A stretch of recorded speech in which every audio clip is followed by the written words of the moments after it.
ഇത്തരം ഉൽപ്പന്നങ്ങളെ ഒരു സംസ്ഥാനത്ത് ഭയങ്കരമായിട്ടും അടുത്ത സംസ്ഥാനങ്ങളെക്കാൾ വില കൂടിയിരുന്നാൽ ഇവിടുത്തെ പർച്ചേസ് അങ്ങോട്ട് ഒഴുകിപ്പോകും. അങ്ങനെ സംഭവിച്ചു മദ്യത്തിൻ്റെ കാര്യത്തിൽ. അതുകൊണ്ടാണ് പോയി തമിഴ്നാട്ടിലും കർണാടകത്തിലും പോയി കാണും. കൊണ്ടുവന്നിട്ടുണ്ടെന്ന് പറഞ്ഞാൽ എന്താ, ഇത് നിർമ്മല സീതാരാമൻ്റെ വീട്ടിൽ നിന്ന് കൊണ്ടുവന്നതാണോ, പിന്നെ നരേന്ദ്രമോദിയുടെ വീട്ടിൽ നിന്ന് കൊണ്ടുവന്നതാണ്? ഒന്നുമല്ല. ജനങ്ങൾ കൊടുക്കുന്ന കാശ്, അല്ലാത്ത നികുതി. നമ്മൾ എങ്ങനെയൊക്കെയാണ് നികുതി കൊടുക്കുന്നത്, ഖജനാവ് നിറയ്ക്കുന്നത്? എങ്ങനെ ഈ മുതലപ്പൊഴി മുതൽ ഇവിടെ നിന്നൊക്കെയുള്ള എംപിമാരെ എനിക്കറിയാം. മുതലപ്പൊഴി മുതൽ അടിമല തുറ വരെ എന്തുമാത്രം സങ്കടത്തോടെയാണ് ഫിഷർ ഫോക്ക് ജീവിക്കുന്നതെന്നറിയാം. ഞാനതിലെ കാൽനടയായിട്ട് നടന്ന് കണ്ടതാണ്. തീരം മുഴുവൻ നഷ്ടപ്പെട്ടത്, വീടുകൾ നഷ്ടപ്പെട്ടത്, ലൈഫിൽ ഒരിക്കൽ കൺസ്ട്രക്ട് ചെയ്യുന്ന വീടാണ് നശിച്ചു പോയിട്ടുള്ളത് അവിടെയൊക്കെ. എല്ലാവരുടെയും അതെ. രാംലല്ല ഞങ്ങളുടെ തുറുപ്പ് ചീട്ട്. ആ തുറുപ്പ് ചീട്ട് കൊണ്ട് ഞങ്ങൾ തീർച്ചയായും ഭരണത്തിൽ വരും. ഞങ്ങൾ ഇനി മൂന്നാമതൊരു വട്ടം ഭരണത്തിൽ വന്നാൽ എങ്ങനെ ഇരിക്കുമെന്നുള്ളത് ഇന്ത്യക്കാർ നോക്കിയിരിക്കേണ്ടിയിരിക്കുന്നു. നമസ്കാരം. നിർമ്മല സീതാരാമൻ്റെ 6ാമത്തെ ബജറ്റ്, നരേന്ദ്രമോദി സർക്കാരിൻ്റെ 2 തവണത്തെ ടേം അവസാനിക്കുന്നു. അവസാനത്തെ ബജറ്റാണ്. തിരികെ വരും എന്നുള്ള ഒരു ഉറപ്പിൽ ചെയ്ത കാര്യങ്ങളെക്കുറിച്ചാണ് നിർമ്മല സീതാരാമൻ 58 മിനിറ്റ് മാത്രം നിന്ന ബജറ്റ് പ്രസംഗത്തിൽ പറഞ്ഞത്. ഇനിയും ബാക്കി നിൽക്കുന്ന കാര്യങ്ങൾ ചെയ്തുകൊണ്ടേയിരിക്കും. അപ്പോൾ ഇതൊരു വെറും ഇടക്കാല ബജറ്റ് മാത്രമായിരുന്നോ എന്നുള്ളതാണ് അറിയേണ്ടത്. ലോകം മുഴുവൻ കിതച്ചു നിന്നപ്പോൾ ഇന്ത്യ കുതിക്കുകയായിരുന്നു എന്നും പറഞ്ഞു. ഈ കുതിപ്പ് നല്ലത് തന്നെയാണ്. അങ്ങനെയുള്ള കുതിപ്പ് ഉണ്ടായിട്ടുണ്ടോ? ഈ അവസരത്തിൽ സാമ്പത്തിക വിദഗ്ധ ഡോക്ടർ മേരി ജോർജ് മലയാളി വാർത്തയോടൊപ്പം ചേരുന്നു. സ്വാഗതം ശ്രീമതി മേരി ജോർജ്. സ്വാഗതം, സന്തോഷം. ഇത് ഇന്ത്യയുടെ ഒരു കുതിപ്പ് തന്നെയാണോ? ഇന്ത്യ വലിയ തോതിൽ കുതിച്ചതായിട്ട് കഴിഞ്ഞ 10 വർഷം എനിക്ക് കാണാൻ കഴിഞ്ഞിട്ടില്ല. കാരണം പിന്നെ മിസ്റ്റർ വിജയനാഥ് സൂചിപ്പിച്ചതുപോലെ തന്നെ ഇതൊരു ഇലക്ഷൻ ബജറ്റാണ്. അതുകൊണ്ട് തന്നെ ഇതൊരു ഇലക്ഷൻ സ്റ്റണ്ടാണെന്ന് കൂടി പറയാനായിട്ട് എനിക്ക് താല്പര്യമുണ്ട്, സന്തോഷമുണ്ട്. അതായത് ഒരു ഇന്ത്യൻ ബജറ്റ് എന്ന് പറഞ്ഞാൽ സാധാരണ രീതിയിൽ ആ ഒരു ചുരുങ്ങിയ പീരീഡ്, അതായത് പിന്നെ ആ ഗവൺമെൻറ്റിന് എത്ര മാസം പ്രായം നിലനിൽപ്പുണ്ടോ ആ കാലഘട്ടവും, അത് കഴിഞ്ഞ് പിന്നെ ഒരു പുതിയ ഗവൺമെൻറ് വന്നാൽ ആ ഗവൺമെൻറ്റിനൊരു ബജറ്റ് തയ്യാറാക്കാനുള്ള സമയവും കൂടി മാത്രമേ ഉള്ളൂ. ആ ഇടക്കാലത്ത് വേണ്ട വരവ് ചെലവ് കണക്കുകളെ പറ്റിയുള്ള രൂപരേഖ ജനങ്ങളുടെ മുൻപിൽ അവതരിപ്പിക്കുക. അതാണ് ഒരു വോട്ട് ഓൺ അക്കൗണ്ട് കൊണ്ട് ഉദ്ദേശിക്കുന്നത്. അപ്പോൾ അങ്ങനെ ഒരു വോട്ട് ഓൺ അക്കൗണ്ട് കൊണ്ടുവന്നപ്പോൾ നിർമ്മല സീതാരാമൻ വളരെ ശ്രദ്ധയോടുകൂടി കഴിഞ്ഞ വർഷങ്ങളിലൊക്കെ, അതായത് 1947 മുതൽ നാളിതുവരെ 2014 വരെയുള്ള കാലഘട്ടത്തിൽ ഇന്ത്യയിൽ ഒന്നും നടന്നിട്ടില്ല. ആകെ ശൂന്യതയായിരുന്നു. ആ ശൂന്യതയിൽ നിന്ന് ഫീനിക്സ് പക്ഷിയെ പോലെ പറന്നുയരുന്ന ഒരു ഇന്ത്യയെയാണ് മിസ്റ്റർ നരേന്ദ്രമോദിയും അദ്ദേഹത്തിൻ്റെ കൂട്ടാളികളും കൂടി നിർമ്മിച്ചെടുത്തത് എന്ന തരത്തിലാണ് നിർമ്മല സീതാരാമൻ അവിടെ സംസാരിച്ചത് മുഴുവനും. അപ്പോൾ എനിക്ക് അത്ഭുതം തോന്നുകയായിരുന്നു. അതായത് അവർ പറഞ്ഞു പാവപ്പെട്ടവരെ ചേർത്ത് നിർത്തുന്നു എന്ന് പറഞ്ഞു. ഇതിനു മുമ്പ് ആരും ചേർത്ത് നിർത്തിയിട്ടില്ല. എനിക്ക് ഏറ്റവും അത്ഭുതകരമായി തോന്നിയത് കഴിഞ്ഞു പോയ BJP ഗവൺമെൻറ്റുകളെ, വാജ്പേയി ഗവൺമെൻറ്, അത് നല്ല ഭരണമായിരുന്നു വാജ്പേയിയുടെ കാലത്തുണ്ടായിരുന്നത്. വാജ്പേയി കൊണ്ടുവന്ന പല നല്ല ഭരണ കാര്യങ്ങൾ എൻ്റെ മനസ്സിൽ ഇപ്പോഴും ഉണ്ട്.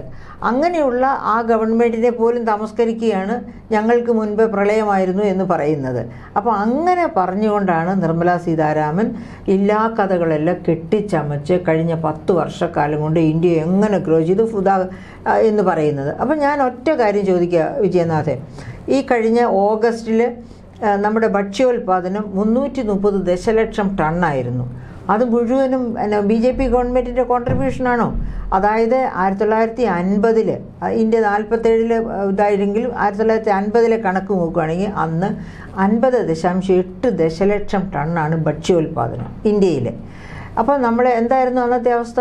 എപ്പോഴും ഒന്നിടവിട്ട വർഷങ്ങളിൽ ഇവിടെ പട്ടിണി വർഷമായിരിക്കും. ഒന്നുകിൽ അതിവർഷം അല്ലെങ്കിൽ അനാവൃഷ്ടി. അങ്ങനെ കൃഷി നഷ്ടപ്പെട്ട് പട്ടിണിയാവും. അപ്പോൾ നമ്മൾ അമേരിക്കയിലേക്ക് PL-480 വേണ്ടി ഇങ്ങനെ നമ്മുടെ കൈക്കുമ്പിൾ നീട്ടും. അപ്പോൾ അവർ തരുന്ന അരി ഉപയോഗിച്ചാണ് ഇവിടുത്തെ പട്ടിണി അകറ്റിയിരുന്നത്. അങ്ങനെ ഇരിക്കെയാണ് അദ്ദേഹം എന്ന് വെച്ചാൽ ലിൻഡൻ ബി ജോൺസൺ പ്രധാനമന്ത്രിയായിരിക്കും, അവിടുത്തെ പ്രസിഡൻ്റായിരിക്കെ, ഇന്ദിരാഗാന്ധി പ്രധാനമന്ത്രിയായിരിക്കെ 1965-66 കണ്ടിന്യൂസ് ആയിട്ട് 2 വർഷം ഭയങ്കര പട്ടിണി സിറ്റുവേഷൻ, വരൾച്ച കൊണ്ട് കൃഷിനാശം, പട്ടിണി. അപ്പോൾ കൂടുതൽ PL 480 അനുസരിച്ച് ധാന്യമൊക്കെ ചോദിച്ചപ്പോഴാണ് അവർ ലിൻഡൻ ബി ജോൺസൺ പറഞ്ഞ് ഇനി പൈസ തന്നാലേ തരാൻ പറ്റുള്ളൂ, അതുവരെ ഫ്രീ ആണ് തരുന്നത്. അപ്പോൾ ആ ലിമിറ്റ് കഴിഞ്ഞു. ഇത് ഞങ്ങൾ പറയുന്ന കണ്ടീഷൻസ്, ഉപാധികൾ: 1 വില തരണം, 2 നിങ്ങളുടെ കറൻസിയും ഞങ്ങളുടെ കറൻസിയും തമ്മിലുള്ള വാല്യൂ ഡിക്ലൈൻ ചെയ്യുക, അതായത് ഡീവാല്യുവേഷൻ നടത്തണം. അങ്ങനെയാണ് 36% നമ്മുടെ കറൻസി ഡീവാല്യൂ ചെയ്യേണ്ടി വന്നു അന്നത്തെ പട്ടിണി അകറ്റാൻ. പക്ഷേ ലിൻഡൻ ബി ജോൺസൺ ഒരു മനുഷ്യനായിരുന്നു. അദ്ദേഹം എന്ത് പറഞ്ഞെന്നറിയോ?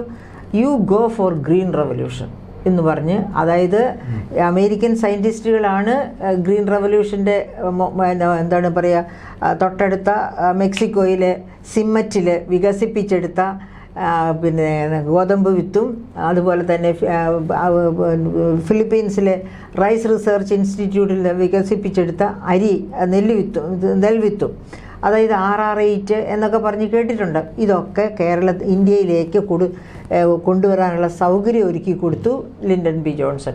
നോർമൻ ബോർലോഗിനെ പോലെ പിൽക്കാലത്ത് സമാധാനത്തിനുള്ള നോബൽ പ്രൈസ് മേടിച്ച അമേരിക്കൻ സയൻറ്റിസ്റ്റാണ് നോർമൻ ബോർലോഗ്. സമാധാനത്തിനുള്ള നോബൽ പ്രൈസ് കിട്ടിയ പട്ടിണി അകറ്റി ലോകത്തെ സമാധാനത്തിലേക്ക് കൊണ്ടുവന്നതിന് വേണ്ടിയിട്ട്.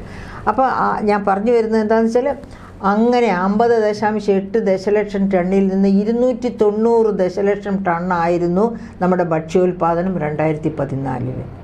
അപ്പോൾ അതൊക്കെ തമസ്കരിച്ചിട്ട് ഇത് മുഴുവൻ ഞങ്ങളുടെ നേട്ടമാണെന്ന് ചൂണ്ടിക്കാണിക്കുമ്പോൾ അത് നമ്മളെ കൊഞ്ഞനം കുത്തി കാണിക്കില്ലല്ലേ? പക്ഷേ ഇലക്ഷൻ്റെതായിട്ടുള്ള സ്റ്റണ്ടുകളൊന്നും ഒരു പ്രഖ്യാപനം ഇതൊക്കെ ഇലക്ഷൻ സ്റ്റണ്ട് ആണ്. അല്ല, മറ്റു പ്രഖ്യാപനങ്ങൾ, നികുതി ഇളവോ കാര്യങ്ങളോ ഒന്നുമില്ല. നികുതി ഇളവോ ഒന്നും കൊടുത്തിട്ടില്ല. പക്ഷേ അതിന് പകരം ഇങ്ങനെ കല്ല് വെച്ച നോണ ഓരോ മേഖലയിലും പറഞ്ഞിരിക്കുകയാണ്. ഞങ്ങൾ 10 കോടി 2 ലക്ഷം അല്ലെങ്കിൽ 10 കോടി സംതിങ് ലക്ഷം പേർക്ക്, സ്ത്രീകൾക്ക് ഫ്രീ ആയിട്ട് പാചകവാതക കണക്ഷൻ കൊടുത്തു. എന്തായിരുന്നു 2014 പാചകവാതകം ഒരു സിലിണ്ടറിൻ്റെ വില? 434 കോടി. ഞാനും ഒരു കുടുംബിനിയല്ലേ, നിർമ്മല സീതാരാമനെ പോലെ. 434 കോടിയിൽ നിന്ന് അത് വർദ്ധിച്ച് 960 കോടിയിലേക്ക് എത്തിയതാണ്. 100 രൂപ കുറച്ചു. അങ്ങനെ 960 ഇപ്പോഴത്തെ വില. ഏത് പാവപ്പെട്ട വനിതയ്ക്കാണ് 960 രൂപ കൊടുത്ത് ഒരു സിലിണ്ടർ വാങ്ങാൻ പറ്റുന്നത്? അപ്പോൾ പല കാര്യങ്ങളിലും പറയുമ്പോൾ പത്രങ്ങളിലൊക്കെ വരാറുണ്ട്, നോർത്ത് ഇന്ത്യയിലൊക്കെ അധികം സിലിണ്ടറുകളും വീടിൻ്റെ മൂലക്കിൽ എവിടെയെങ്കിലും മേടിച്ച് വെച്ചിരിക്കുക. അത് അതിൽ കണക്ഷൻ എടുക്കാൻ നിവൃത്തിയില്ലാത്തത് കാരണം. എന്നിട്ട് എവിടെയാണ് ചേർത്ത് പിടിക്കുന്നു സബ്സിഡി നിർത്തി. അതുപോലെ തീർച്ചയായിട്ടും വിജയനാഥ് ചൂണ്ടിക്കാണിച്ചത് വളരെ, അതായത് എനിക്കൊരു കണക്ക് പറയാനുണ്ട്. WTO വേൾഡ് ട്രേഡ് ഓർഗനൈസേഷനാണ് ഈ സബ്സിഡി കൊടുക്കൽ റെസ്ട്രിക്റ്റ് ചെയ്യണമെന്ന് പറഞ്ഞത്.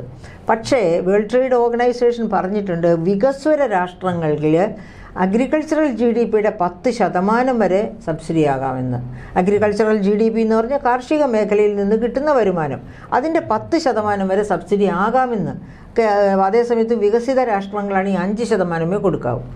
അപ്പോൾ അങ്ങനെയുള്ള ഒരു ഘട്ടത്തിൽ എന്തിനാണ് സബ്സിഡി ഘട്ടം ഘട്ടമായിട്ട് നിർത്തലാക്കുമെന്ന് മോദി ഗവൺമെൻറ് ആദ്യത്തെ ബജറ്റിൽ തന്നെ പറഞ്ഞത് അദ്ദേഹം സബ്സിഡിക്ക് എതിരായിട്ടാണ്. എന്നിട്ടിപ്പോൾ അതിൻ്റെ ഘടകവിരുദ്ധമായി ഒന്ന് സംഭവിക്കുകയാണ്. 2000 രൂപ വീതം 2018-19 ഇലക്ഷൻ സമയത്താണ് ഈ കർഷകർക്ക്, അതായത് നാമമാത്ര ചെറുകിട കർഷകർക്ക് എന്ന് വെച്ചാൽ 2 ഹെക്ടറിൽ താഴെ. അവിടെയാണ് എനിക്കൊരു സംശയം. ഈ അന്ന് ആ 19 തെരഞ്ഞെടുപ്പിന് മുമ്പാണ് ഈ പ്രഖ്യാപനം നടത്തിയത്. പക്ഷേ ഈ തെരഞ്ഞെടുപ്പിന് മുമ്പ് ഒരു പ്രഖ്യാപനവും അങ്ങനെയില്ല. അപ്പോൾ അവർക്ക് എന്താണ് ഭരണ തുടർച്ച ഉറപ്പാണെന്നുള്ളത് കാണിക്കുന്നത്? അങ്ങനെ ഉറപ്പാണെന്ന് കാണിക്കുക മാത്രമല്ല, അന്ന് നടത്തിയ പ്രഖ്യാപനങ്ങളൊക്കെ തുടരുന്നു. പിന്നെ ഇവർ വാതോരാതെ കള്ളം പറഞ്ഞുകൊണ്ടിരിക്കുകയാണ്.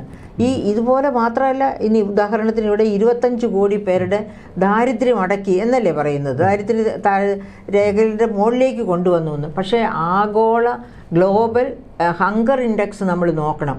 ഗ്ലോബൽ ഹങ്കർ ഇൻഡെക്സ് യുണൈറ്റഡ് നേഷൻസിൻ്റെ വിങ്ങാണ് ഉണ്ടാക്കുന്നത്.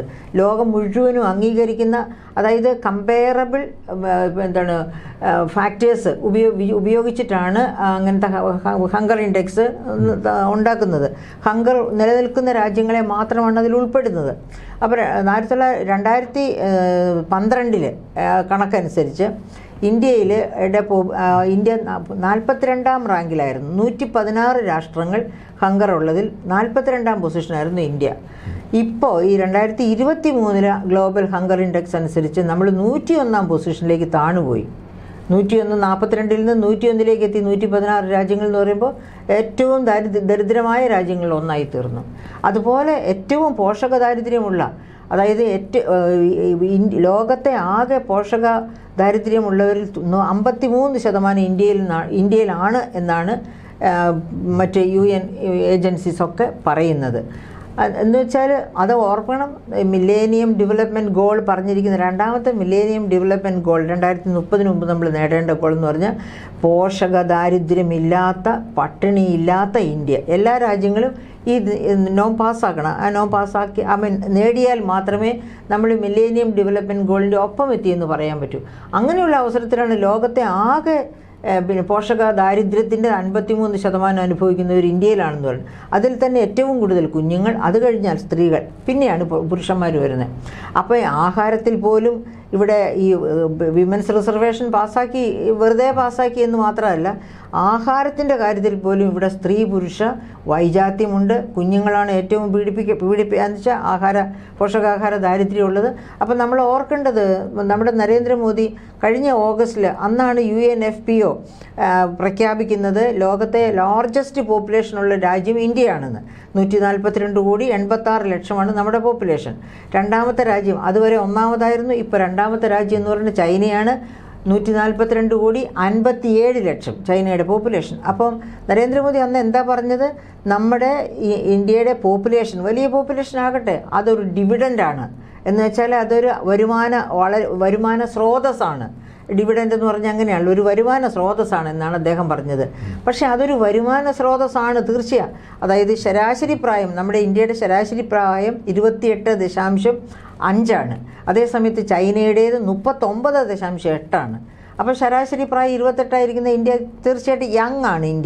യങ് ഇന്ത്യ എന്ന് നമുക്ക് പറയാം. യങ് ഇന്ത്യ പക്ഷേ ഒരു ഡിവിഡൻ്റായി മാറണമെങ്കിൽ ഹെൽത്തിലും എഡ്യൂക്കേഷനിലും വലിയ തോതിലുള്ള ഇൻവെസ്റ്റ്മെൻറ്റ് വേണം. അത് മോദി ഗവൺമെൻറ് വന്നതിന് ശേഷം ഇതുവരെ 3% താഴെയാണ് ഹെൽത്തിലും എഡ്യൂക്കേഷനിലും ഇൻവെസ്റ്റ്മെൻറ്റ് വന്നിട്ടുള്ളത്. അതൊക്കെ സ്റ്റാറ്റിസ്റ്റിക്സ് പറയുന്ന കാര്യങ്ങളാണ്. ഈ സബ്സിഡിയുടെ കാര്യം പറഞ്ഞപ്പോഴാണ് ഞാൻ ഓർമ്മ വന്നത്, ഈ മുതിർന്ന പൗരന്മാർക്ക് കോവിഡിന് മുമ്പ് വരെ ഈ ആനുകൂല്യങ്ങളുണ്ടായിരുന്നു, യാത്രയിലും ഒക്കെ. ഇത് നിർത്തലാക്കി. ഒരു MP-മാർ പോലും കേരളത്തിൽ നിന്നുള്ള ആരും ഇതിനെക്കുറിച്ച് ചോദിക്കുക പോലും ചെയ്തിട്ടില്ലെന്നാണ് എനിക്ക് തോന്നുന്നത്. അത് MP-മാർക്കൊന്നും ചോദിക്കേണ്ട ആവശ്യമില്ല. അവർക്കൊക്കെ ഇഷ്ടം പോലെ കിട്ടുകയല്ലേ 5 വർഷം. അങ്ങനെയാണ് പിന്നെ ഒരു കാര്യം അവർ ചോദിക്കണ്ടല്ലോ, അവരുടെ ജീവിതം സുഭിക്ഷമല്ലേ. അല്ല, അവർ പിന്നെയും ജനങ്ങളുടെ മുൻപിലേക്ക് ഒരിക്കൽ MP ആയി കഴിഞ്ഞാൽ പിന്നെ മരണം വരെ MP ആവണം എന്നുള്ള ആഗ്രഹമാണ് നമ്മുടെ എല്ലാ രാഷ്ട്രീയ. അത് അധികാരത്തിൻ്റെ ഒരു സുഖം. അധികാരത്തിന് ഒരുപാട് കാരണങ്ങളുണ്ട് സുഖം ഉണ്ടാകാനായിട്ട്. ഞാനൊരു ഗ്രന്ഥത്തിലെ ഒരു കഥ പറയാറുണ്ട്. ജെയിംസ് ഓട്ടീസന്റെ 7 Deadly Economic Sins എന്ന് പറഞ്ഞിട്ട് ഒരു പുസ്തകം എഴുതിയിട്ടുണ്ട്. ജെയിംസ് ഓട്ടീസൺ കേംബ്രിഡ്ജ് യൂണിവേഴ്സിറ്റിയിലെ പ്രൊഫസറാണ്. 2020 പബ്ലിഷ് ചെയ്തൊരു പുസ്തകം 7 Deadly Economic Sins, അതായത് 7 മാരക സാമ്പത്തിക പാവങ്ങൾ. അത് ഈ നേതൃത്വത്തിലേക്ക് വരുന്ന രാഷ്ട്രീയക്കാരെ ആക്രമിച്ച് കീഴടക്കുന്ന രോഗങ്ങളാണ് ഈ മാരക പാപങ്ങൾ. എന്തൊക്കെയാണ് ഈ മാരക പാപങ്ങൾ? 1 പ്രൈഡ്, അതായത് അധികാരം കിട്ടിക്കഴിയുമ്പോഴത്തേനും അഹങ്കാരം കൊണ്ട് കണ്ണ് കാണാൻ പറ്റാതെയാവുക. 2 ഗ്രീഡ്, അധികാരം കിട്ടിക്കഴിഞ്ഞാൽ പിന്നെ അധികാരം നിലനിർത്താൻ വേണ്ടി ആവർത്തിച്ച് അധികാരിയാകാൻ വേണ്ടി കണ്ടമാനം പിടിച്ചു പറിക്കുന്നു. നമുക്കറിയാം അതിൻ്റെയൊക്കെ എക്സാമ്പിൾസ്, ഞാൻ ആൾക്കാരുടെ പേര് പറയണ്ട. മൂന്നാമത്തതാണെങ്കിൽ ലസ്റ്റ്. അപ്പോഴേക്ക് ഇതൊക്കെ ആയിക്കഴിഞ്ഞാൽ പിന്നെ കാമം. അത് കഴിഞ്ഞാലോ പിന്നെ വരുന്നു എൻവി, അസൂയ. പിന്നെ വരുന്നു ഗ്ലൂട്ടണി, അത്യാർത്തി. ഈ കിട്ടിയതൊന്നും പോരാ, അത്യാർത്തി വരുന്നു. അത് കഴിഞ്ഞ് വരുന്നു അലസത, സ്ലോത്ത്, അലസത. ഇങ്ങനെ 7 പാപങ്ങളെയാണ് അദ്ദേഹം പറയുന്നത്. അപ്പോൾ ഈ 7 പാപങ്ങളും ഡെമോക്രസിയിലെ നേതാക്കന്മാരെ അതായത് പണ്ട് രാജഭരണകാലത്ത് ഉണ്ടായിരുന്നതുപോലെ ഒരു രാജാവിന് തോന്നാവുന്ന രീതിയിൽ തന്നെ ഇവരും രാജാവിനെ പോലെ ആവുകയാണ്. അല്ലെങ്കിൽ ആ വേഷം എനിക്കുണ്ട്, ഞാൻ രാജാവാണ് എന്ന് അവർക്ക് തോന്നുകയാണ്. അതിനനുസരിച്ച് അവർ വിഭവങ്ങൾ മോഷ്ടിക്കുന്നു, മോഷണം നടത്തുന്നു, ജനങ്ങളെ, അതായത് ബജറ്റിലൂടെ ഒരുപാട് വാഗ്ദാനങ്ങൾ നൽകുന്നു, ഒന്നും നടത്താതിരിക്കുന്നു. അങ്ങനെ ജനം എങ്ങനെ കാണുന്നു എന്ന് പോലും ശ്രദ്ധിക്കുന്നില്ല. അതാണ് ഇപ്പോൾ നരേന്ദ്രമോദിയുടെ ഗവൺമെൻറ്റും ചെയ്തുകൊണ്ടിരിക്കുന്നത്. അപ്പോൾ ഈ ഇന്നത്തെ 58 മിനിറ്റിൽ അവതരിപ്പിച്ചത് ഒരു സമ്പൂർണ്ണ ബജറ്റൊന്നും അല്ല. പക്ഷെ അത് തന്നെയല്ല, അതൊരു ഡിജിറ്റൽ ബജറ്റാണ്. അതുകൊണ്ട് കൂടിയാണ് കഴിഞ്ഞ പ്രാവശ്യം സമ്പൂർണ്ണ ബജറ്റ് പോലും 1.5 മണിക്കൂർ കൊണ്ട് നിർമ്മല സീതാരാമൻ അവതരിപ്പിച്ചിരുന്നു. അതും ഡിജിറ്റലായി. അപ്പോൾ ഈ ഡിജിറ്റലിലേക്ക് പോകുമ്പോഴും നരേന്ദ്രമോദിയും ഗവൺമെൻറ്റും വിചാരിക്കാത്ത ഒരു കാര്യം, ഈ ഇന്ത്യയിൽ എത്ര പേര് ഐ എം നോട്ട് ഡിജിറ്റൽ, എനിക്ക് കുറച്ച് കമ്പ്യൂട്ടർ നോക്കാനും കുറച്ച് കാര്യങ്ങളൊക്കെ ചെയ്യാനും അറിയാമെന്ന് വെച്ചാൽ ഐ എം നോട്ട് ഡിജിറ്റൽ. അപ്പോൾ ഞാൻ ഡിജിറ്റൽ അല്ല എന്ന് പറയുമ്പോൾ അപ്പോൾ ഈ നിരവധി പ്രഖ്യാപനങ്ങളില്ലാത്തത് കൊണ്ട് സാധാരണ ഇലക്ഷന് മുമ്പ് നമുക്കറിയാം സംസ്ഥാന സർക്കാരായാൽ പോലും നിരവധി പ്രഖ്യാപനങ്ങൾ നടത്തും. ഇവർക്ക് ആ പ്രഖ്യാപനം ഇല്ലാത്തത് കൊണ്ട് ഒരു അമിത പ്രതീക്ഷയാണല്ലേ വീണ്ടും അധികാരത്തിൽ. അതായത് രാംലല്ല ഞങ്ങളുടെ തുറുപ്പ് ചീട്ട്, ആ തുറുപ്പ് ചീട്ട് കൊണ്ട് ഞങ്ങൾ തീർച്ചയായും ഭരണത്തിൽ വരും. ഞങ്ങൾ ഇനി മൂന്നാമതൊരു വട്ടം ഭരണത്തിൽ വന്നാൽ എങ്ങനെ ഇരിക്കുമെന്നുള്ളത് ഇന്ത്യക്കാർ നോക്കിയിരിക്കേണ്ടിയിരിക്കുന്നു. കാരണം അവർ മഹാത്മാഗാന്ധി അദ്ദേഹത്തിൻ്റെ വില്ലേജ് സ്വരാജ് എന്ന ഗ്രന്ഥത്തിൽ പറയുന്നത്, അതിൻ്റെ ലാസ്റ്റ് പേജിൽ 250-ാം പേജിൽ പറയുന്നൊരു my Ram does not mean Hindu rule. ആ സെൻറ്റൻസ് ഇതുപോലെയാണ്, my Ram does not mean Hindu rule. My Ram means god, Ramraj means ദൈവരാജ്യം, നോട്ട് ഇന്ത്യ. അത് ഇന്ത്യ മാത്രമല്ല ദൈവരാജ്യമായി മാറേണ്ടത് ലോകം മുഴുവനും.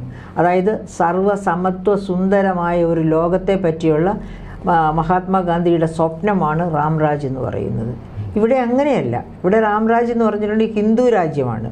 ഹിന്ദു രാജ്യം എന്ന് പറഞ്ഞാൽ മറ്റ് ന്യൂനപക്ഷങ്ങൾക്ക് ഇവിടെ സ്ഥാനമില്ലാത്ത ഇതാണ്. അത് ന്യൂനപക്ഷങ്ങളെ അവഗണിക്കുന്നു എന്നുള്ളതിൻ്റെ ഒരു തെളിവാണല്ലോ. മണിപ്പൂരിൽ ഇന്ന് വരെ നരേന്ദ്രമോദി തിരിഞ്ഞു നോക്കിയിട്ടില്ല. ഒരുപക്ഷെ മിസ്റ്റർ വിജയനാഥിന് അറിയാമായിരിക്കും എന്തുകൊണ്ടാണ് മണിപ്പൂര് കത്തിക്കൊണ്ടിരിക്കുമ്പോൾ നരേന്ദ്രമോദി അമേരിക്കയിലേക്ക് പോയപ്പോഴും അവരുടെ ഇൻ്റർനെറ്റൊക്കെ കണക്ട് ഇത് കളഞ്ഞിരുന്നത്, വിച്ഛേദിച്ചിരുന്നത്. അറിയാമോ ആ കഥ? ആ കഥ എന്ന് വെച്ചാൽ 2002 നരോദ കൂട്ടക്കൊല നടക്കുന്ന സമയത്ത് അത് കഴിഞ്ഞ് ഇദ്ദേഹത്തിന് അമേരിക്കയിൽ പോകണമായിരുന്നു. അമേരിക്കൻ വിസ അവർ നിഷേധിച്ചു. അമേരിക്ക എന്തുകൊണ്ടാണ് അമേരിക്കൻ വിസ നിഷേധിച്ചത്? അവിടെ ഇൻ്റർനാഷണൽ റിലീജിയസ് ഫ്രീഡം ലോ അതുണ്ട് അമേരിക്കക്കാർക്ക്. ആ ലോ ഇദ്ദേഹം ലംഘിച്ചു. ഗുജറാത്തിലുണ്ടായത് ഭരണകൂടം കൂട്ടുനിന്ന നരഹത്യയാണ് എന്ന് മനസ്സിലാക്കിയിരുന്നുകൊണ്ടാണ് അദ്ദേഹത്തിന് അന്ന് വിസ നിഷേധിച്ചത്. അപ്പോൾ ഇത് ഏപ്രിൽ 29-നാണ് ഇവിടുത്തെ ഈ ബഹളത്തിന് ആസ്പദമായ. ഏപ്രിൽ 19-നോ മറ്റെയാണ് അവിടുത്തെ സുപ്രീം കോടതി, അവിടുത്തെ ഹൈക്കോടതി, മണിപ്പാൽ ഹൈക്കോടതി വിധിക്കുന്നത് മേധികൾക്കും കുക്കികളെ പോലെ പട്ടികജാതി പദവി നൽകാം എന്ന്. അപ്പോൾ ഇവർ ചോദിക്കുമായിരുന്നു എപ്പോഴും, ഞങ്ങൾക്ക് എന്തുകൊണ്ട് പട്ടികജാതി പദവി? കുക്കികളാണ് അധികം ക്രിസ്ത്യൻസും ഒക്കെ ആയിട്ടിരിക്കുന്നത്, മറ്റേത് സവർണ ഹിന്ദുസാണ് അധികവും. അപ്പോൾ ഈ കുക്കികൾ എന്താണ് പറയുക, അവർ ട്രൈബൽസ് ആയതുകൊണ്ട്, ആദിവാസികളായതുകൊണ്ട് അവർക്ക് ചില സംവരണങ്ങളുണ്ട്. ആ സംവരണങ്ങളുടെ ആനുകൂല്യം ഞങ്ങൾക്കും കൂടി കിട്ടണം എന്നുള്ളതായിരുന്നു ഇവരുടെ ആഗ്രഹം, മേധികളുടെ ആഗ്രഹം. അങ്ങനെ അവർ സുപ്രീം കോടതിയിലൊക്കെ. അപ്പോൾ വീരൻ സിംഗ് വരുന്നത് വരെ അവർക്ക് അനുകൂലമായി ഒരു നിലപാടും ഉണ്ടായില്ല. വീരൻ സിംഗ് BJP മന്ത്രിസഭ ഫോം ചെയ്ത ഉടനെ തന്നെ അതിനുവേണ്ടി അവർ ശ്രമിക്കാൻ തുടങ്ങി. അപ്പോൾ മേധികൾക്ക് ഇങ്ങനെ ഈ റിസർവേഷൻ പദവി, കുക്കികൾക്ക് കിട്ടുന്നത് പോലുള്ള റിസർവേഷൻ പദവി ഹൈക്കോടതി ഡിക്ലെയർ ചെയ്യുന്നു, നൽകാമെന്ന് ഡിക്ലെയർ ചെയ്യുന്നു. ഇംപ്ലിമെൻറ്റ് ചെയ്തില്ല, അങ്ങനെ ആവാം എന്നുള്ള മട്ടിലെടുത്തു. അപ്പോൾ ഗവൺമെൻറ്റിന് വേണമെങ്കിൽ പിന്നെ അവർക്കും അത് കൊടുത്ത് കാര്യങ്ങൾ നടന്നു. അപ്പോഴാണ് അവിടെ ബഹളം പൊട്ടി. ഏപ്രിൽ 19 ആ നിയമം വന്നതിന് ശേഷമാണ് അവിടെ പ്രശ്നങ്ങളുണ്ടാകുന്നത്. ആ പ്രശ്നങ്ങളുടെ പരമ്പരയാണ്. ഓഗസ്റ്റ് മാസത്തിലാണ് ഇദ്ദേഹം അമേരിക്കയിൽ പോകുന്നത്. അപ്പോൾ അതിനു മുമ്പ് തന്നെ ഇതെല്ലാം ഹഷപ്പ് ചെയ്ത്, അതായത് ഇൻ്റർനെറ്റ് ഉണ്ടെങ്കിലേ പുറത്തു പോകുള്ളൂ, ഇൻ്റർനെറ്റ് ഫെസിലിറ്റിയൊക്കെ വീശി. അങ്ങനെ ആണ് അദ്ദേഹം പോയി സൗദി അറേബ്യ ഒക്കെ ചുറ്റിക്കറങ്ങി തിരിച്ച് ഇന്ത്യയിൽ വന്നിട്ടും വേണ്ടിയില്ല, ഇത് ഇൻ്റർനെറ്റ് പുനഃസ്ഥാപിച്ചില്ല. പിന്നെ സുപ്രീം കോടതി തന്നെ ചോദിച്ചു എന്തുകൊണ്ട് അവരുടെ ഇൻ്റർനെറ്റ് പുനഃസ്ഥാപിക്കുന്നില്ല എന്ന്. അങ്ങനെ ചോദിച്ചപ്പോഴാണ് ഇൻ്റർനെറ്റ് പുനഃസ്ഥാപിച്ചു കഴിഞ്ഞ് നമ്മൾ ഈ കഥകളെല്ലാം പുറത്തറിയുന്നത്. അപ്പോൾ ആ ഗവൺമെൻറ് ജനങ്ങളെ ചേർത്ത് പിടിക്കുന്നു, മഹിളകളെ ചേർത്ത് പിടിക്കുന്നു. അതിന് വേറെ കഥയുണ്ട്. നമുക്കറിയാം സംവരണ ബില്ലിൻ്റെ സ്ഥിതി എന്താണെന്ന്. പക്ഷേ ഈ വടക്ക് കിഴക്കൻ സംസ്ഥാനങ്ങളിലൊക്കെ പ്രത്യേക പരിഗണന ബജറ്റിൽ നൽകിയിട്ടുണ്ട് എന്നാണ് നിർമ്മലാ സീതാരാമൻ പറയുന്നത്. അത് ഈ പിന്നെ അത് ഇപ്പോൾ കഴിഞ്ഞ പ്രാവശ്യത്തെ ബജറ്റിലൊക്കെ വടക്ക് കിഴക്കൻ സംസ്ഥാനങ്ങളിലേക്ക് റബ്ബർ, പിന്നെ മരങ്ങൾ വെച്ച് റബ്ബർ തോട്ടങ്ങൾ, അല്ലെങ്കിൽ നമ്മുടെ കേരളത്തിൻ്റേതായിരുന്നല്ലോ റബ്ബർ കൃഷി, അതൊക്കെ കൊണ്ടുവന്നിട്ടുണ്ടെന്ന് പറഞ്ഞാൽ എന്താ, ഇത് നിർമ്മലാ സീതാരാമൻ്റെ വീട്ടിൽ നിന്ന് കൊണ്ടുവന്നതാണോ, പിന്നെ നരേന്ദ്രമോദിയുടെ വീട്ടിൽ നിന്ന് കൊണ്ടുവന്നതാണ്? ഒന്നുമല്ല.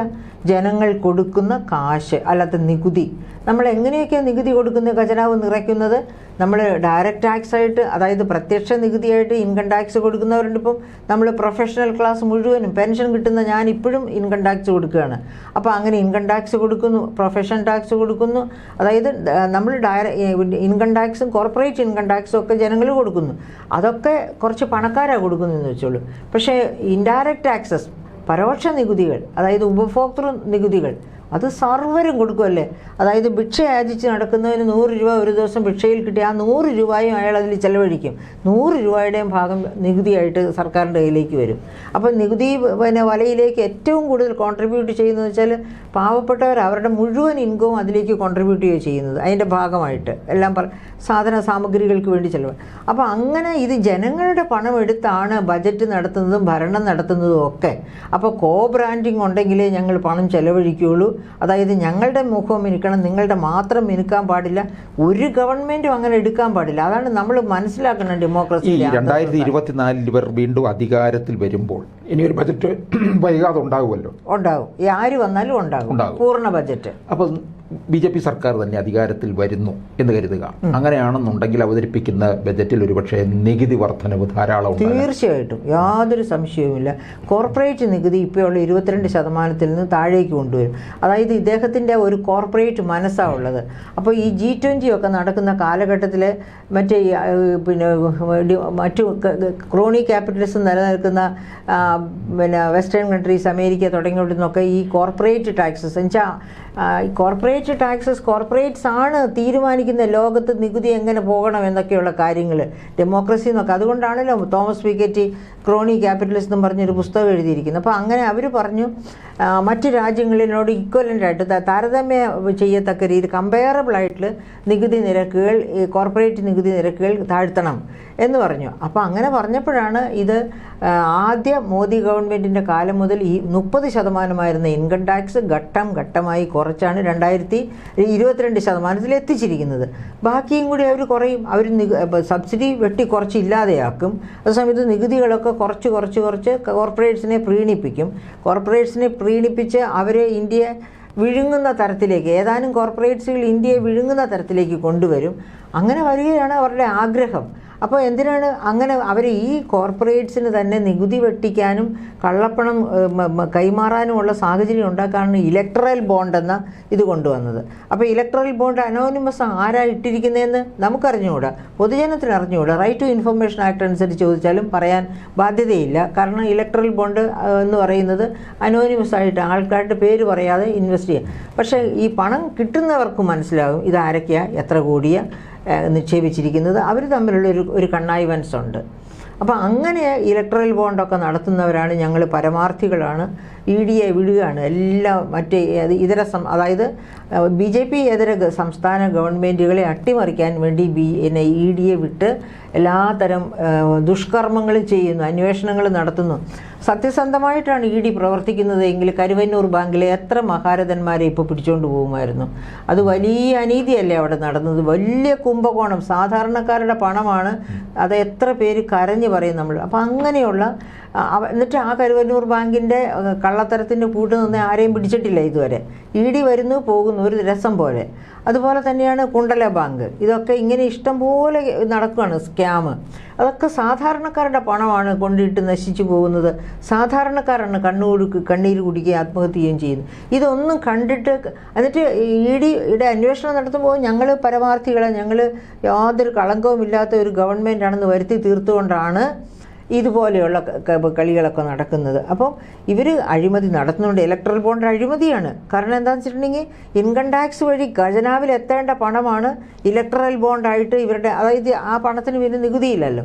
അപ്പോൾ ഇലക്ട്രൽ ബോണ്ടായിട്ട് ഇവരുടെ പോക്കറ്റിലേക്ക് എത്തുന്നത് ഇൻകം ടാക്സ് വഴി ഖജനാവിലെത്തി ഈ ജനങ്ങൾക്ക് വേണ്ടി ചെലവഴിക്കേണ്ട പണമാണ്. അപ്പോൾ അത് ഈ ഇലക്ട്രൽ ബോണ്ട് വഴി വരുമ്പോഴത്തേനും അതൊന്നും സമൂഹത്തിനല്ല കിട്ടുന്നത്, ഇവരുടെയൊക്കെ പോക്കറ്റിൽ കൂടെയാണ് പോകുന്നത്. എന്നിട്ട് അവർ പറയാം ഞങ്ങളാരും കൈക്കൂലിക്കാരോ അഴിമതിക്കാരോ അല്ല, കേരളത്തിലുള്ളവർ കൈക്കൂലിക്കാരോ അഴിമതിക്കാരോ അല്ലെങ്കിൽ മറ്റു സംസ്ഥാനക്കാർ എന്നാ പറയും. ഈ കേന്ദ്ര ബജറ്റ് വന്നപ്പോഴേ സംസ്ഥാനം ഇങ്ങനെ പ്രത്യേകിച്ച് നമ്മുടെ ധനമന്ത്രിയൊക്കെ ഇങ്ങനെ വളരെ ആകാംക്ഷയോടെ നിൽക്കുകയായിരുന്നു. പക്ഷെ കേരളത്തിന്റെ ഓരോ സംസ്ഥാനങ്ങൾക്കും പലിശരഹിത വായ്പ തുടരും. 75,000 കോടി അതിനായിട്ട് മാറ്റി വെച്ചിട്ടുണ്ട്. 75,000 കോടി ഈ ബജറ്റിൽ സംസ്ഥാനങ്ങൾക്ക് പലിശരഹിത, അതുമാത്രം അത് ദീർഘകാല വായ്പയാണ്. അപ്പോൾ അങ്ങനെ പലിശരഹിത വായ്പ അത് കൊടുത്താൽ അത് ദീർഘകാലം കൊണ്ട് മാത്രം കുറേശ്ശെ തിരിച്ചടച്ചാൽ മതി. അങ്ങനത്തെ വായ്പകളാണ്. അതെടുത്ത് ഉപയോഗിക്കുന്നതിനും പക്ഷേ ഉപാധികൾ കാണും കേട്ടോ. അതായത് അത് എടുത്ത് ഉപയോഗിക്കുന്ന ഏറ്റവും പ്രധാനപ്പെട്ട ഉപാധി യൂട്ടിലൈസേഷൻ സർട്ടിഫിക്കറ്റ്. ആദ്യം ഒരു ഗഡു കൊടുത്തു കഴിഞ്ഞാൽ അതിൻ്റെ യൂട്ടിലൈസേഷൻ സർട്ടിഫിക്കറ്റ് അപ്പോൾ എന്തിനൊക്കെയാണ് ഉപയോഗിക്കുന്നതെന്നുള്ള കാര്യങ്ങളൊക്കെ കണ്ടീഷൻസൊക്കെ കാണും. അങ്ങനെ അത് ഉപയോഗിച്ച് കഴിഞ്ഞ് അതിൻ്റെ യൂട്ടിലൈസേഷൻ സർട്ടിഫിക്കറ്റ് CAG ഓഡിറ്റ് ചെയ്ത് അങ്ങ് ചെന്നാലേ അടുത്ത ഗഡു കിട്ടുകയുള്ളൂ.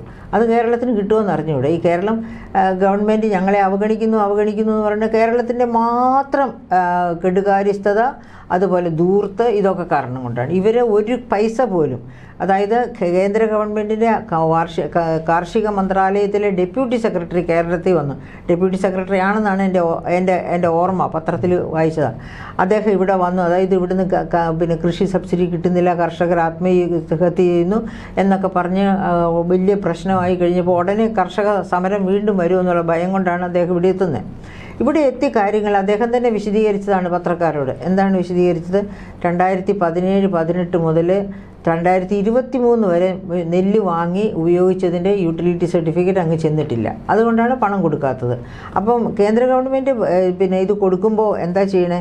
ഏത് പർപ്പസിനാണോ പണം കൊടുക്കുന്നത് ആ പർപ്പസ് നിറവേറ്റി.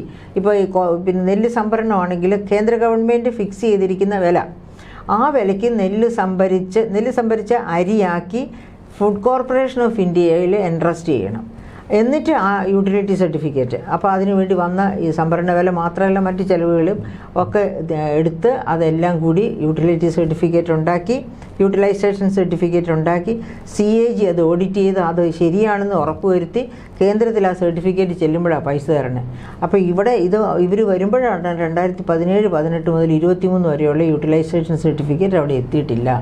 അപ്പോൾ പിന്നെ വിജയനാഥൻ അറിയാമല്ലോ, പ്രളയത്തിൻ്റെ ഫണ്ട് പോലും വകമാറ്റി ചെലവഴിച്ചതിന് പിന്നെ ലോകായുക്ത കേസുണ്ടായിരുന്ന സംസ്ഥാനമാണ്. അപ്പം ഏത് വകുപ്പ്, അതുപോലെ വേറെ എക്സാമ്പിൾസ് ഉണ്ട്. സമയം പരിധി ഇല്ലെങ്കിൽ ഞാൻ പറയാം. അതായത് പദ്ധതി grand, revenue grand, revenue grand കേന്ദ്ര ഗവൺമെൻറ്റിൽ നിന്ന് തദ്ദേശ സ്വയംഭരണ സ്ഥാപനങ്ങൾക്ക് പദ്ധതി ഗ്രാൻഡുണ്ട്. ആ ഗ്രാൻഡ് 814 കോടിയോ മറ്റാണ് കഴിഞ്ഞ വർഷം കിട്ടേണ്ടിയിരുന്നത് അവർക്ക് എല്ലാവർക്കും കൂടി. പക്ഷേ ആദ്യത്തെ ഗഡു 212 കോടിയോ മറ്റേ സംസ്ഥാനത്തിന് ഓഗസ്റ്റിൽ കിട്ടി. അതിൻ്റെ യൂട്ടിലൈസേഷൻ സർട്ടിഫിക്കറ്റ് ചെന്നാലേ അടുത്ത ഗഡു കിട്ടുകയുള്ളൂ. പക്ഷേ യൂട്ടിലൈസേഷൻ സർട്ടിഫിക്കറ്റ് ചെന്നില്ലെന്ന് മാത്രമല്ല, ഈ 212 കോടിയിൽ 1 രൂപ പോലും തദ്ദേശ സ്വയംഭരണ സ്ഥാപനങ്ങളിൽ എത്തിയില്ല. ഇതൊക്കെ നമുക്ക് പത്രങ്ങളിൽ വരുന്ന വാർത്തകളാണ്. ഈ കേരളത്തിലും വരാൻ പോകുന്ന ബജറ്റിൽ എന്തെങ്കിലും പ്രതീക്ഷയുണ്ടോ? എനിക്ക് ഒരു പ്രതീക്ഷയില്ല കേരളത്തിൽ. അത് ഇതുപോലെ ഒരു ഇടക്കാല ബജറ്റ് മാത്രമായിരിക്കത്തില്ല. അല്ല അവർ ഫുൾ ബജറ്റാണ്. കാരണം തെരഞ്ഞെടുപ്പിന് മുമ്പ്, പക്ഷേ ഇവിടെ തെരഞ്ഞെടുപ്പിൽ നമുക്ക് ലോക്സഭ ഉണ്ട്, പക്ഷേ പൂർണ്ണ ബജറ്റ് ആയിരിക്കുമല്ലോ. അല്ല, ഇവിടെ ലോകസഭയിലേക്ക് തെരഞ്ഞെടുപ്പുണ്ട്, പക്ഷേ ഇവിടെ അസംബ്ലിയിലേക്ക് തെരഞ്ഞെടുപ്പില്ലല്ലോ. ഗവൺമെന്റ് മാറുന്നില്ല. പൂർണ്ണ ബജറ്റ് ആയിരിക്കും. അപ്പം അധിക നികുതികളൊന്നും ഉണ്ടാകാൻ വഴിയില്ല, കാരണം തെരഞ്ഞെടുപ്പിനെ നേരിടാൻ പോകുന്നുണ്ട്. നികുതികൾ, പക്ഷേ ബാലഗോപാൽ പറഞ്ഞത് പിന്നെ അത്യാവശ്യമായിട്ട് നികുതി പിരിക്കേണ്ടിടത്ത് ഞങ്ങൾ പിരിക്കും എന്നൊക്കെ പറഞ്ഞിട്ടുണ്ട്. അപ്പോൾ അതെവിടെയാണ് ഈ അവസരം എന്ന് വെച്ചിട്ടുണ്ടെങ്കിൽ, ഇപ്പം ഞാനൊക്കെ പറഞ്ഞിട്ടുണ്ട്, ഒരു സ്പെഷ്യൽ അസസ്മെൻറ്റ് ടാക്സിനെ പറ്റി ഞാനൊക്കെ സൂചിപ്പിച്ചിട്ടുണ്ട് പിന്നെ ഈ ബജറ്റിനുള്ള ഡിസ്കഷൻ്റെയൊക്കെ വേളകളിൽ. അതെന്ന് വെച്ചിട്ടുണ്ടെങ്കിൽ ഇപ്പം ഒരു ഭാഗത്തൂടെ ഒരു വലിയ വികസന പദ്ധതി വരുന്നു. അങ്ങനെ വരുന്നെങ്കിൽ അതിൻ്റെ അപ്പുറത്തും ഇപ്പുറത്തുള്ള ഭൂമിയുടെയൊക്കെ വില ഒത്തിരി കൂടും. അപ്പോൾ അവർക്ക് കിട്ടുന്ന അഡ്വാൻറ്റേജിൽ നിന്ന് ഒരു നികുതി പിരിച്ചെടുക്കുക, അത് മര്യാദ മാത്രമാണ്. അങ്ങനെ പിരിച്ചെടുത്ത് ഇതുകൊണ്ട് പിന്നെ ബുദ്ധിമുട്ട് അനുഭവിക്കുന്നവരും കാണും, പ്രയോജനം കിട്ടുന്നവർ. ഇപ്പോൾ ഉദാഹരണത്തിന് വിഴിഞ്ഞം പ്രോജക്റ്റ് എടുക്കുക. വിഴിഞ്ഞം പ്രോജക്റ്റ് കൊണ്ട് ഡിസ്പ്ലേസ്ഡ് ആയിട്ടുള്ള ഫിഷർ ഫോക്ക്, അവർക്ക് ഇപ്പോൾ മത്സ്യബന്ധനം ഇല്ല, അവർക്ക് വരുമാന മാർഗ്ഗമില്ല, കിടപ്പാടമില്ല, തീരം പോയി അത് കാരണം കൊണ്ട്. അപ്പോൾ അങ്ങനെ അവരുടെ സ്വന്തം മുതലാണ് തീരം എന്ന് പറയുന്നത്. ആ തീരം നഷ്ടപ്പെട്ടത് അവരുടെ സ്വന്തം മുതലിൽ നിന്ന് അവരെ അടിച്ചിറക്കുന്നതിന് തുല്യമാണ്. അതിനുള്ള ഒരു പരിഗണനയും അവർക്ക് കൊടുത്തിട്ടില്ല. അങ്ങനെ കൊടുക്കണം ഭരണകൂടം. അങ്ങനെ പക്ഷേ നിർമ്മലാ സീതാരാമൻ ഈ തീരദേശവാസികൾക്കും മത്സ്യബന്ധന മേഖലയിൽ ഏർപ്പെട്ടിരിക്കുന്നവർക്കും ഒക്കെ പ്രത്യേക പാക്കേജ് തന്നെ പറയുന്നുണ്ട്. അപ്പം അതുപോലെയുള്ള പാക്കേജ് ഫുൾ ബഡ്ജറ്റ് വരുമ്പോൾ വരികയാണ്. ഈ ഇടക്കാല ബഡ്ജറ്റിൽ നിന്ന് അതിനൊന്നും കിട്ടില്ല, ഒന്നും നിലം തൊടില്ല. അപ്പോൾ അത് പൂർണ്ണ ബഡ്ജറ്റ് വരുമ്പോഴും ഇത് റിപ്പീറ്റ് ചെയ്യണം. അങ്ങനെ വരികയാണെങ്കിൽ നമ്മുടെ ഭരണകൂടത്തിന്, അതായത് ആ ഫണ്ട് മേടിച്ച് വകമാറ്റി ചെലവഴിച്ചാലും ഭരണകൂടത്തിൻ്റെ ഇച്ഛാശക്തി അനുസരിച്ചിരിക്കും ഫിഷർമെൻ ഫോക്കിന് വേണ്ടി വാദിക്കുന്നവരുടെ. അതായത് ഇപ്പോൾ വിഴിഞ്ഞമാണെങ്കിൽ വിഴിഞ്ഞത്തെ MP എങ്ങനെ, വിഴിഞ്ഞത്തെ ആ ഭാഗത്തുള്ള MLA എങ്ങനെ. നമ്മുടെ പല MP-മാരും MLA-മാരും ഒന്നും ജനങ്ങളുടെ പ്രശ്നങ്ങളെപ്പറ്റി അവർക്ക് ബോധയുടെ അല്ല. അവർ എങ്ങനെ ഈ മുതലപ്പൊഴി മുതൽ ഇവിടെ നിന്നൊക്കെയുള്ള MP-മാരെ എനിക്കറിയാം. മുതലപ്പൊഴി മുതൽ അടിമല തുറ വരെ എന്തുമാത്രം സങ്കടത്തോടെയാണ് ഫിഷർ ഫോക്ക് ജീവിക്കുന്നതെന്നറിയാം. ഞാനതിലെ കാൽനടയായിട്ട് നടന്ന് കണ്ടതാണ്. തീരം മുഴുവൻ നഷ്ടപ്പെട്ടത്, വീടുകൾ നഷ്ടപ്പെട്ടത്, ലൈഫിൽ ഒരിക്കൽ കൺസ്ട്രക്റ്റ് ചെയ്യുന്ന വീടാണ് നശിച്ചു പോയിട്ടുള്ളത് അവിടെയൊക്കെ. എല്ലാവരുടെ അതെ. അങ്ങനെയുള്ള ഒരു മേഖലയെ ഒന്ന് പോയി കണ്ട് ഒന്ന് ആശ്വസിപ്പിച്ച് അവർക്ക് വേണ്ടി എന്താ ചെയ്യാൻ പറ്റുന്നതെന്ന് നോക്കി, അവർക്ക് വേണ്ടി എവിടുന്ന് ഫണ്ട് കിട്ടും, എങ്ങനെ ഫണ്ട് സ്വരൂപിക്കാമെന്ന് നോക്കി അവരെ റീഹാബിലിറ്റേറ്റ് ചെയ്യാൻ നോക്കണം. അങ്ങനെ ഒന്നും ചെയ്യാത്ത ഭരണകൂടമാണ് കേന്ദ്രത്തിലും കേരളത്തിലും ഇപ്പോൾ ഭരിച്ചുകൊണ്ടിരിക്കുന്നത്. ഇവർക്ക് ബ്രാൻഡിങ് ആണ് പ്രധാനം. സംസ്ഥാന സർക്കാരിനാണെങ്കിൽ ബ്രാൻഡിങ് ഉണ്ടെങ്കിൽ അടുത്ത ഇലക്ഷന് വോട്ട് കിട്ടും. ഇവിടെ എനിക്ക് തോന്നുന്നു നികുതി വരാൻ പോകുന്ന ഒരു പക്ഷേ മദ്യത്തിനായിരിക്കാം, അല്ല ലോട്ടറിയുടെ വില വർദ്ധിപ്പിക്കുമായിരിക്കാം. എനിക്ക് തോന്നുന്നത് ലോട്ടറിയുടെ ഒരു പക്ഷേ ചെയ്തേക്കാം. കാരണം പക്ഷേ മദ്യത്തിൻ്റെ വർദ്ധിപ്പിക്കുമെന്ന് എനിക്ക് സംശയമുണ്ട്. കാരണം കഴിഞ്ഞ വർഷം ഞാനൊക്കെ പറഞ്ഞിരുന്നു ഏറ്റവും വില കുറഞ്ഞ മദ്യം അത് 500 രൂപയുടെയാണെന്ന് തോന്നുന്നു. അതിൻ്റെ വില ഒരു കാരണവശാലും കൂട്ടരുത്, ഒരു മദ്യത്തിൻ്റെയും വില കൂട്ടരുത് എന്ന് ഞാൻ പറഞ്ഞിരുന്നു. കാരണം മദ്യത്തിൻ്റെ വിലയൊക്കെ ഒരു ടാക്സ് കാസ്കേഡിംഗ് എന്നൊരു ഇഫക്റ്റ് ഒരു പ്രശ്നമുണ്ട്. അതായത് ഇപ്പോൾ മദ്യം എല്ലാ സംസ്ഥാനങ്ങളിലും ഉണ്ട്, ഇന്ധനം എല്ലാ സംസ്ഥാനങ്ങളിലും വിറ്റഴിക്കപ്പെടുന്ന ഇത്തരം ഉൽപ്പന്നങ്ങളെ ഒരു സംസ്ഥാനത്ത് ഭയങ്കരമായിട്ടും അടുത്ത സംസ്ഥാനങ്ങളെക്കാൾ വില കൂടിയിരുന്നാൽ ഇവിടുത്തെ പർച്ചേസ് അങ്ങോട്ട് ഒഴുകിപ്പോകും. അങ്ങനെ സംഭവിച്ചു മദ്യത്തിൻ്റെ കാര്യത്തിൽ. അതുകൊണ്ടാണ് പോയി തമിഴ്നാട്ടിലും കർണാടകത്തിലും പോയി കാണും. അതുകൊണ്ടാണ് ഇവിടെ ഡിസ്കൗണ്ട് സെയിൽ നടത്തി മദ്യത്തിന് ഇടയ്ക്ക്, ഓർമ്മയില്ലേ? അതാണ് ഞാൻ പറഞ്ഞത്. അപ്പോൾ വലിയ വില കൂടിയ മദ്യമാണ് ഡിസ്കൗണ്ട് സെയിൽ നടത്തേണ്ടി വന്നത്. അവർ വില കുറഞ്ഞ 500 രൂപയിൽ താഴെയുള്ള മദ്യത്തിൻ്റെ വില കൂട്ടിയില്ല. പക്ഷെ മുകളിലേക്കുള്ളത് പണമുള്ളവരിൽ നിന്നോർത്ത് കൂട്ടി. ആ മദ്യത്തിനാണ് ഡിസ്കൗണ്ട് വില നടത്തേണ്ടി വന്നതെന്നാണ് ഞാൻ മനസ്സിലാക്കുന്നത്. അതുപോലെ തന്നെ ലോട്ടറിയുടെ വില കൂട്ടിയാൽ എന്താ പ്രയോജനം? ഈ പ്രാവശ്യം തന്നെ കാരുണ്യ ലോട്ടറിയുടെ 14,000 കോടി രൂപയാണ് നമുക്ക് കിട്ടിയത് 2023. പക്ഷേ ഇതേ കാരുണ്യ ബെനവലൻസ് സ്കീമിൽ നിന്ന് സർവ്വ ആശുപത്രികളും വിട്ടുമാറുക. ആ ഫണ്ട് വകമാറ്റി കാരുണ്യ ലോട്ടറിക്ക് വേണ്ടിയാണ്, അല്ല കാരുണ്യ പദ്ധതിക്ക് വേണ്ടിയാണ്, കാരുണ്യ ഇൻഷുറൻസിന് വേണ്ടിയാണ് നടപ്പാക്കിയത്. പക്ഷേ ആ ഫണ്ടും വകമാറ്റി. അതുകൊണ്ടാണല്ലോ അവർക്ക് പൈസ കിട്ടാതെ ഒരുപാട് കുടിശ്ശിക കിടക്കുന്നു കിട്ടാതെ. അതുകൊണ്ട് അവർ അതിൽ നിന്ന് മാറുന്നു.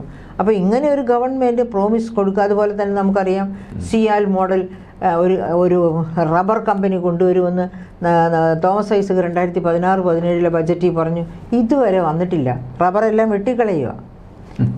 സിയാൽ മോഡൽ റബ്ബർ കമ്പനി വരാൻ കാരണം എന്ന് പറഞ്ഞാൽ സിയാൽ എന്ന കൊച്ചിൻ എയർപോർട്ട് വളരെ ലാഭത്തിലോടുന്നു. അപ്പോൾ അതുപോലൊരു കമ്പനി കൊണ്ടുവരുമെന്ന് പറഞ്ഞ പ്രതീക്ഷയുണ്ടായി. പക്ഷേ ആ പ്രതീക്ഷയ്ക്കൊന്നും ഇതുവരെ നടന്നില്ല. അതുപോലെ കൊച്ചിൻ കോയമ്പത്തൂർ വ്യവസായ ഇടനാഴി, കൊച്ചിൻ കോയമ്പത്തൂർ ബാംഗ്ലൂർ വ്യവസായ ഇടനാഴി വന്നാൽ ലോജിസ്റ്റിക് കോസ്റ്റുകളൊക്കെ കുറയും, നല്ല വ്യവസായ അന്തരീക്ഷം വരും. അപ്പോൾ ഇവിടേക്ക് കുറച്ച് പേരെങ്കിലും വ്യവസായത്തിന് വേണ്ടി വരും. പക്ഷേ ഇതുവരെ 2016-17 പറഞ്ഞ പ്രഖ്യാപനം ഇതുവരെ നടപ്പാക്കാൻ പറ്റിയിട്ടില്ല. ഇനി കഴിഞ്ഞ ബജറ്റിൽ മന്ത്രി രാജീവ് പറഞ്ഞു ഇവിടുത്തെ ഈ വിളവൈവിധ്യം അത് പ്രയോജനപ്പെടുത്തി വാല്യൂ ആഡഡ് പ്രോഡക്ട്സ് ആക്കി ready to eat and ready to cook അങ്ങനത്തെ ഉൽപ്പന്നങ്ങളാക്കി ലോക വിപണിയെ മുഴുവനും പിടിക്കത്തക്ക രീതിയിൽ ക്യാപ്കോ എന്നൊരു അതായത് ഇങ്ങനെയുള്ള കമ്പനികളെ ഈ വാല്യൂ അഡീഷനുള്ള കമ്പനി കൊണ്ടുവരും. അതിനകത്ത് ഒരുപാട് കുടുംബശ്രീകളൊക്കെ പ്രവർത്തിക്കും എന്നൊക്കെ പറഞ്ഞു. പക്ഷേ എവിടെ പോയി? ഒന്നും സംഭവിച്ചില്ല. ഇതുവരെ കഴിഞ്ഞ ഓണത്തിന് അങ്ങനെ ക്യാപ്കോ ഒന്ന് ഇനോഗ്രേഷൻ നടത്തി. പക്ഷേ അവിടെ ഉൽപ്പാദനമോ അല്ലെങ്കിൽ സംരംഭങ്ങളോ ഒന്നും ഇതുവരെ വന്നിട്ടില്ല. ഇതാണ് ബജറ്റ് പാഴാണെന്ന് പറയുന്നത്. ബജറ്റിൽ ഇവർ കുറേ പ്രഖ്യാപനങ്ങൾ നടത്തും, ഒന്നും നിലം തൊടില്ല. അങ്ങനെ നിലം തൊടാത്ത പ്രഖ്യാപനങ്ങൾ തരുന്ന ഗവൺമെൻറ്റിന് ജനം നിലം തൊടിവിക്കരുതെന്നാണ് എൻ്റെ അഭിപ്രായം. ജനങ്ങൾ ഇത് അറിയണം. അറിഞ്ഞാൽ പോരാ, അതും നിങ്ങളെപ്പോലുള്ള മാധ്യമങ്ങൾ വേണം ജനങ്ങളെ ഇതൊക്കെ അറിയിച്ചു കൊടുക്കാൻ. അപ്പോൾ എന്തായാലും വളരെ നന്ദി ഇത്രയും ബജറ്റിന്മേലുള്ള കാര്യങ്ങൾ നൽകിയതിന്. Thank you.